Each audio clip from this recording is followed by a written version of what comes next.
Establishment کو اپنی غلطی ماننی چاہیے. آپ نے خواہ مخواہ ایک آدھ ایکسٹینشن وغیرہ کے چکر میں، ایک آدھ نوکری کے چکر میں پورے ملک کا بھٹا بٹھا دیا. پاکستان کے ساتھ یہ تجربے اور مذاق بند ہونا چاہیے. مزید تجربے کرنا بند کر دیں. جوکرز کا ایک ٹولہ ہمارے سر پہ مسلط کیا گیا رجیم چینج آپریشن کے نتیجے میں، اور اسٹیبلشمنٹ کو اپنی غلطی ماننی چاہیے.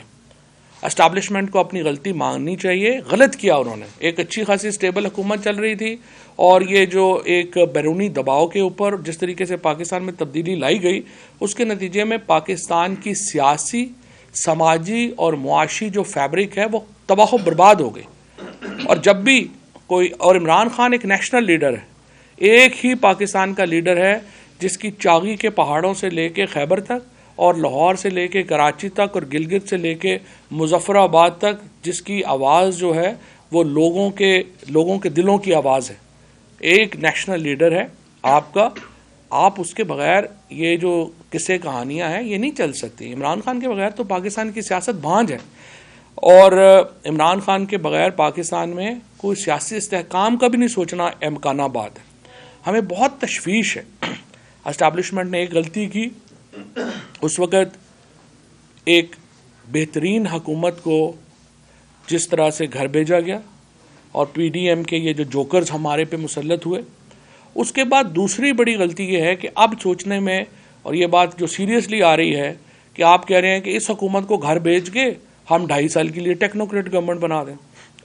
دیکھیں، یہ پاکستان کے ساتھ یہ تجربے اور مذاق بند ہونا چاہیے. پاکستان کا ایک آئین ہے. اس آئین کے اندر پاکستان کا جو سیاسی ڈھانچہ ہے اس کے بارے میں وضاحت سے اور صراحت سے لکھ دیا گیا ہے. یہ کہنا کہ اب شہباز شریف اور ان کی حکومت نہیں چل رہی تو ہم امریکہ سے یا کہیں سے کوئی ٹیکنوکریٹ امپورٹ کر کے یہاں پہ لگا دیں، یہ ان الیکٹڈ لوگوں کو سوچنا ہوگا کہ پاکستان کے عوام کے جو فیصلے ہیں ان کے سامنے آپ کو سر تسلیم خم کرنا ہوگا.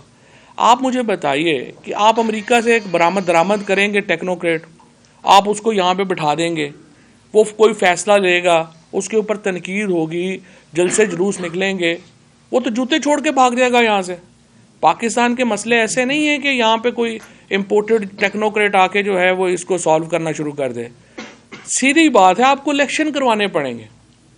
آپ آئین کے مطابق چلیں گے.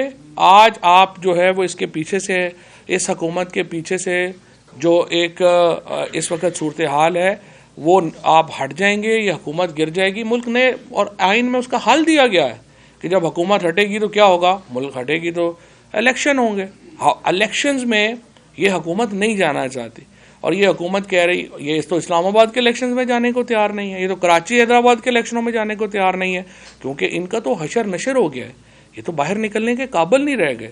لہٰذا کوشش ان کی بھی یہ ہے کہ ملک میں غیر آئینی سیٹ اپ بن جائے، اور وہ سیٹ اپ جو ہے وہ ملک کو چلائے.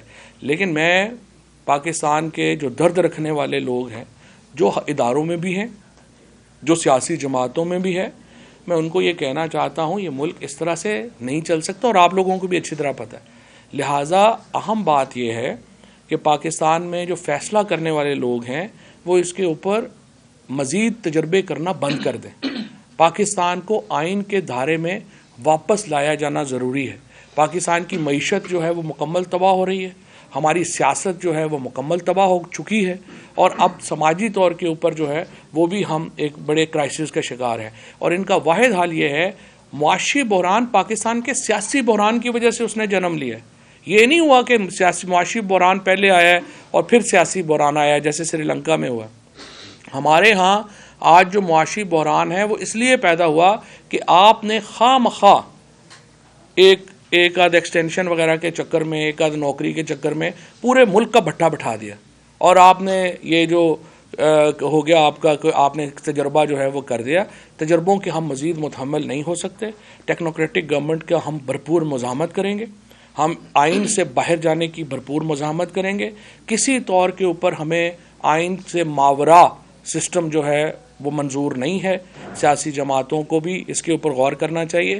یہ جو اس وقت یہ حکومت بھاگ رہی ہے الیکشنوں سے، الیکشن آپ کو کروانے پڑنے ہیں، اس کے علاوہ کوئی حل نہیں ہے. اس لیے میں یہ سمجھتا ہوں کہ جلد از جلد آئین کے اندر واپس آنا ضروری ہے. دیکھیے، ہم اداروں کے ساتھ اچھے تعلقات چاہتے ہیں، کوئی اس میں شبہ ہی نہیں. ہم یہ چاہتے ہیں کہ پاکستان میں ایک دو طریقے ہیں نا حکومتیں بدلنے کے. ایک طریقہ ہے سری لنکا جیسی سچویشن کریٹ ہو, اس میں پھر معاملات کسی طرف بھی جا سکتے ہیں. ایک طریقہ یہ ہے کہ ہم آئینی طور کے اوپر حکومت کی تبدیلی کی کوشش کریں. ہم نے دوسرا راستہ اپنایا ہے اور ہم آئین کے اندر رہ کر ہی آگے بڑھنا چاہتے ہیں. اور اس میں جو تمام ادارے ہیں, تمام ایون جو پولیٹیکل پارٹیز ہیں, ان کو اپنا کردار جو ہے وہ ادا کرنا چاہیے. مارچ اپریل میں الیکشنز کے علاوہ پاکستان میں کوئی راستہ نہیں ہے. حکومت جو ہے وہ ڈیفالٹ کی طرف جا رہی ہے. اگر آپ نے IMF کا پروگرام نہیں لیا, آپ کا ڈیفالٹ سرٹن ہے. ابھی انشاءاللہ حماد اظہر کچھ دیر بعد اکانومی کے اوپر ڈیٹیل بات جو ہے وہ کریں گے بھی. اور اگر آپ IMF پروگرام لیتے ہیں تو اس کے نتیجے میں عام آدمی کی جو کمر ہے وہ ویسے ٹوٹ جائے گی. اتنے سیاسی عدم استحکام میں معیشت ٹھیک نہیں ہو سکتی, اس لیے مارچ اپریل کا انتخاب ضروری ہے. قومی اسمبلی استعفوں کے ساتھ ساتھ آپ کو آفر دے چکے ہیں کہ آپ اسمبلی میں بھی آئیں, اور دوسرا یہ کہ مذاکرات کے لیے کئی وزراء جو ہیں وہ کہہ چکے ہیں. مذاکرات میں ہرڈل کیا ہے اور کیا دو سوال ہیں یہ. اچھا دیکھیے, مذاکرات میں ہرڈل یہ ہے کہ وہ یہ کہتے ہیں کہ آپ بغیر کسی شرط کے اسمبلی میں واپس آئیں. ہم کہہ رہے ہیں کہ یہ ممکن نہیں ہے. ہم نے 2 الیکشن لڑے ہیں اس بنیاد کے اوپر کہ پاکستان کی اسمبلیاں اس وقت مینڈیٹ کھو چکی ہیں. پاکستان میں اس وقت جو پارلیمان ہے یہ لوگوں کی امنگوں کی ترجمان نہیں ہے, ان کو فیصلوں کا حق نہیں ہے, اور یہ ایک پپٹ اسمبلی ہے جو اس وقت چل رہی ہے. اور ان دونوں الیکشنز میں, پہلے پنجاب کے الیکشنز میں اور پھر اس کے بعد جو قومی سطح کے اوپر الیکشن ہوئے, 75% نشستیں ہم نے جیتیں, اور عوام نے ہمیں ووٹ دیا اسی نیریٹو کے اوپر کہ آپ نے اسمبلیوں میں واپس نہیں جانا. یہ عوام کا فیصلہ ہے, اس کو میں آپ نہیں بدل سکتے, نہ ہی اسپیکر کی معصوم سی خواہش ہم پوری کر سکتے ہیں. یہ بتائیے گا, خان صاحب نے بھی پریڈکٹ کیا ہے کہ مارچ اپریل میں الیکشن ہوں گے, آپ نے بھی کہا, تو یہ کس بنیاد پر, کیونکہ آپ کہہ رہے ہیں کہ بات کوئی نہیں ہو رہی ہماری بیک ڈور, تو کس بنیاد پر آپ لوگوں نے. اچھا, میں نے ابھی مظہر کو پورا یہ جواب دیا تھا. میں نے یہ کہا تھا کہ پاکستان کے اندر اکانومی میلٹ ڈاؤن کر رہی ہے. IMF کا پروگرام آپ نے اگلے 15-20 دنوں میں یا لینا ہے یا نہیں لینا. دونوں صورتوں میں آپ کی معیشت کی جو ریپرکشنز ہیں وہ اتنے بڑے ہو جائیں گے کہ آپ الیکشن نہیں روک سکتے. بلاول کی کل جارحانہ تقریر تھی, کس کو میسج دے رہے تھے وہ, اور الیکشن کمیشن کی طرف سے جو اب تک تحریک انصاف کے یہ فیصلے آئے ہیں وہ آپ کہتے ہیں کہ بالکل جانبدار فیصلے ہیں, تو الیکشن کمیشن کی فارمیشن کیا چاہتے ہیں اگر ارلی الیکشن ہوتے ہیں؟ الیکشن کمیشن تو ایک سبسیڈری بنا ہوا ہے PMLN کی. دیکھیے کتنا بڑا مذاق ہے, اور یہ ہم نہیں اب کہہ رہے, اب تو جو بالکل غیر جانبدار لوگ ہیں انہوں نے بھی الیکشن کمیشن کو کل کے فیصلوں کے بعد جو ہے وہ اپنی تضحیق کا نشانہ بنایا ہے, اور انہوں نے کہا ہے کہ آپ کیسے لوگ ہیں. یہ میں نے آپ سے کیا کہا پہلے, انفارچونیٹلی اداروں کے اندر جو بڑی کرسیاں تھیں ان پہ بہت چھوٹے لوگ بیٹھ گئے ہیں, اور ان کی وجہ سے ادارے ہی چھوٹے ہو گئے ہیں. الیکشن کمیشن جس طریقے سے ایکٹ کر رہا ہے, یوں لگتا ہے کہ کوئی نون لیگ کی کوئی سبسیڈری ہے جس کے اوپر وہ ہم بیٹھے ہوئے ہیں. ہمیں جس دن یہ الیکشن بھیجا گیا عدالت میں کیس فائل ہوا, پتہ تھا کیا فیصلہ ہوگا. جب الیکشن کمیشن کے پاس آیا تو پتہ تھا کیا فیصلہ ہوگا. اور اسلام آباد میں جو لوگ بھی سیاست کو کور کرتے ہیں, آپ سب کو پتہ تھا کہ کیا ہوگا.